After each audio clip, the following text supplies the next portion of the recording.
so much for joining me for Limitless Live. This month, the month of August, we're talking about social life. And I want you to think about the following fact. There is a kind of lonely that has really nothing to do with being alone.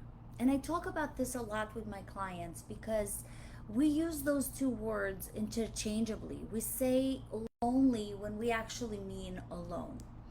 You can be surrounded by a lot of people. You can be booked up, have group chats blowing up, notifications stacking, a calendar full of names, and yet still lie awake at night feeling like nobody actually knows you.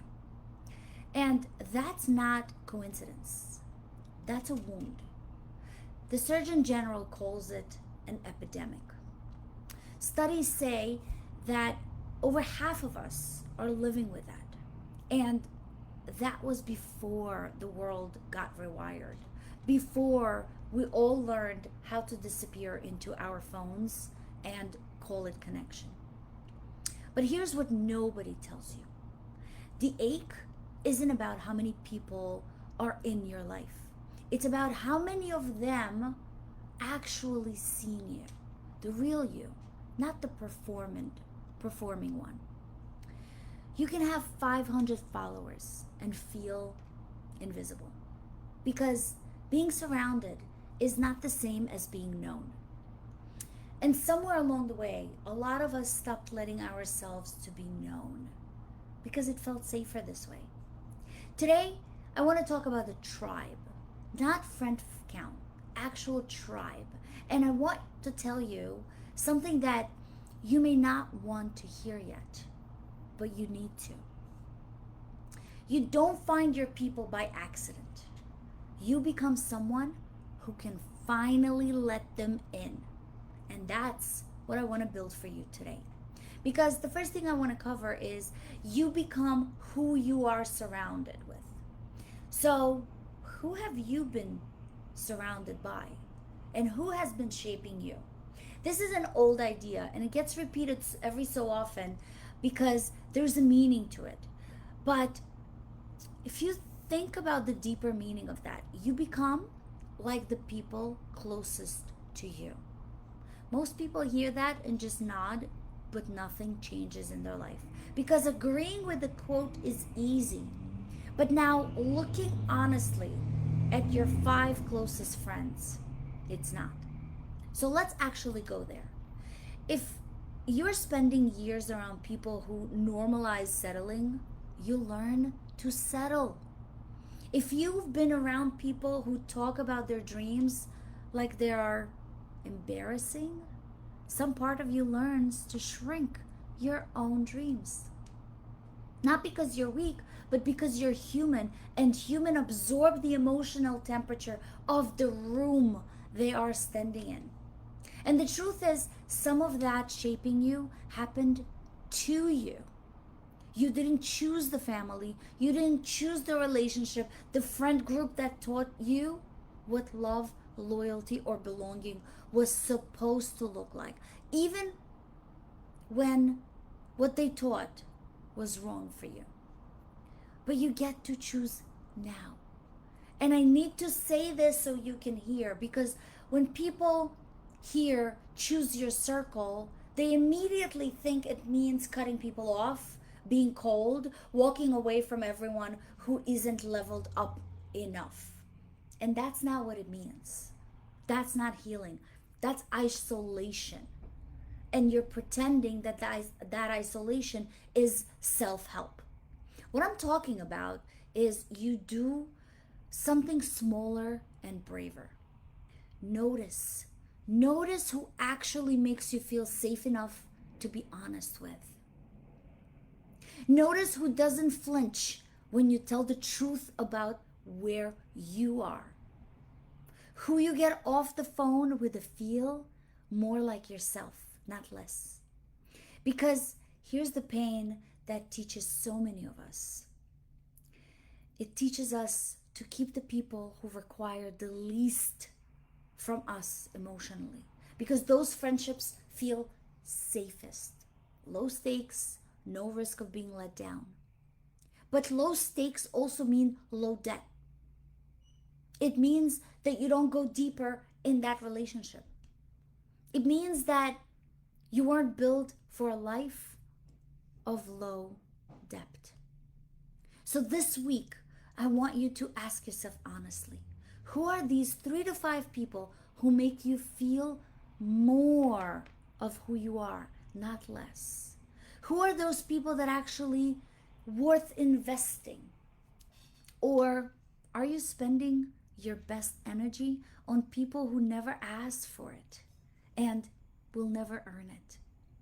That question alone can start to rebuild everything for you. And I know we all get used to the cycle or circle of people that we have, but sometimes friends audit is important. Sometimes people no longer serves us and we have to choose better. It doesn't mean that you cut those people off completely. It just means that you choose to spend time with people that serve your energy. The second thing is there are 3 things that real tribe is made of. And I want you to know why you've been settling for less than that.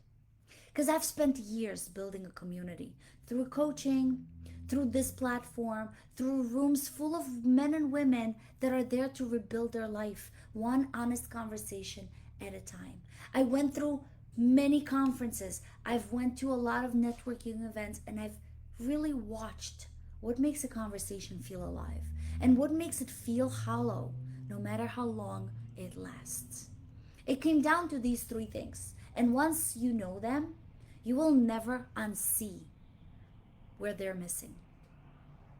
The first thing is consistency, not big gestures. Those small, repeated proofs that someone shows up. The text that says, I'm thinking of you for no reason. The person who just remembered the hard date on your calendar without being reminded. If you've ever been hurt before, and most of us have, you know why this matters so much. Inconsistency is what taught you to brace yourself. Consistency is what starts to heal that brace.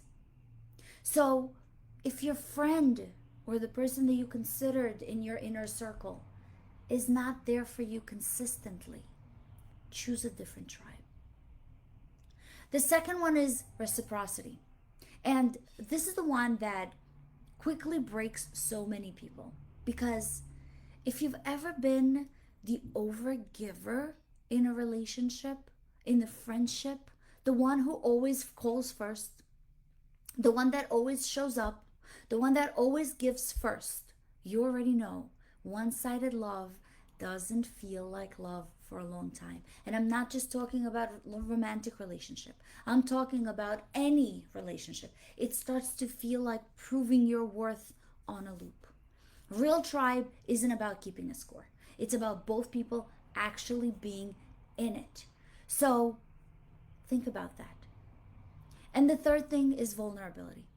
This is the one that we're most afraid of because vulnerability is where we've been hurt before. But here's the truth. Depth cannot exist without it.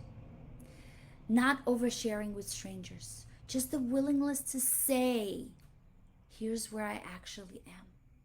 Here's what I'm actually struggling with. And here's what I really think. Without adding any information for approval. And the moment you share that with the wrong crowd, that friendship may be lost. And as unfortunate as it is, if you are not able to say what's on your mind freely, honestly, vulnerably, without being judged, minimized, or even cut off, that is not the right tribe for you. The moment you drop the performance and let someone see you, that's the real tribe. That's the moment your real tribe begins. And I know that's terrifying. If the last person you let see you used it against you, I know. because I've been there. But healing was never going to ask you to stay closed forever. It's going to ask you gently to try again with people who actually earned it. Consistency, reciprocity, vulnerability. You'll feel instantly which relationship in your life has all three of them, and you'll feel just as clearly which ones are missing one. And I know when the first time I lost a very close friend, and I couldn't believe that I lost that friend because that friend meant so much to me. But that's when I understood that I didn't mean as much. And it was so easy to get rid of me. And so I found my new tribe. I was opened for that new tribe, and you should be too. So I'll give you an assignment for this week. Reach first. And here's what pain often teaches us without actually getting a permission from us. It teaches us to wait. Wait to be chosen, wait to be invited, wait until it's safe, until you're healed enough, until you're sure that they will say yes. But community was never going to arrive because you waited long enough for it. It arrives because someone reaches first. So this week, I want you to reach for 5 people if you don't have that tribe. Not a group text, not a storytelling. 5 real, intentional messages, phone calls to people who matter, or to people who could matter if you let them a little closer. And if you already have that tribe, do friend audit. Check if you actually have all those 3: consistency, reciprocity, and vulnerability. And if you don't, write a voice note, a phone call, a message that says, I thought about you. I wanted to check on you. And here's something real that I appreciate about you. 5 people this week. That's 20 a month.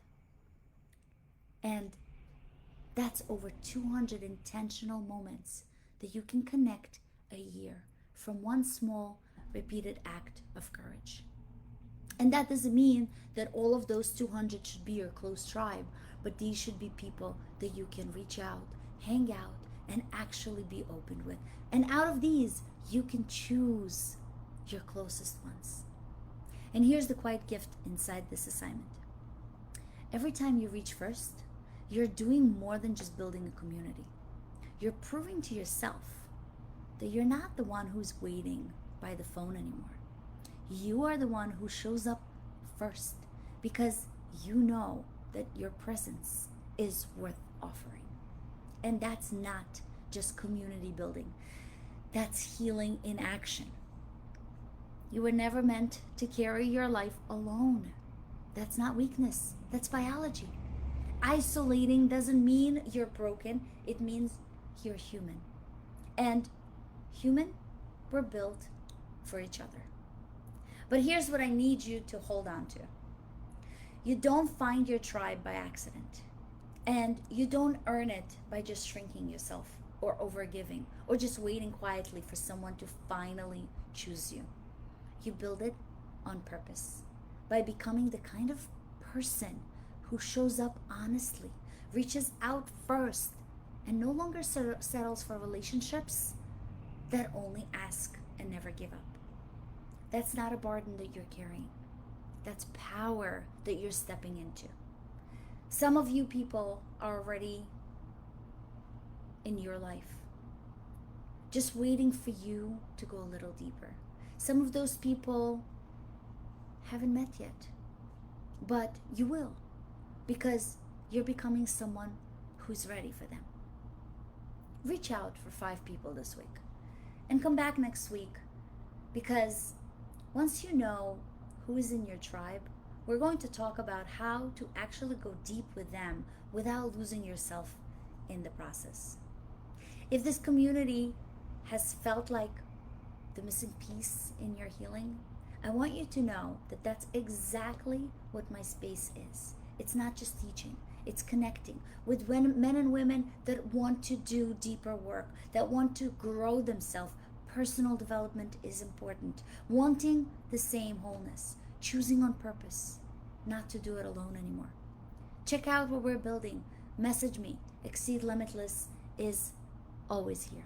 Stay limitless, and I will see you again next week. Thank you for joining.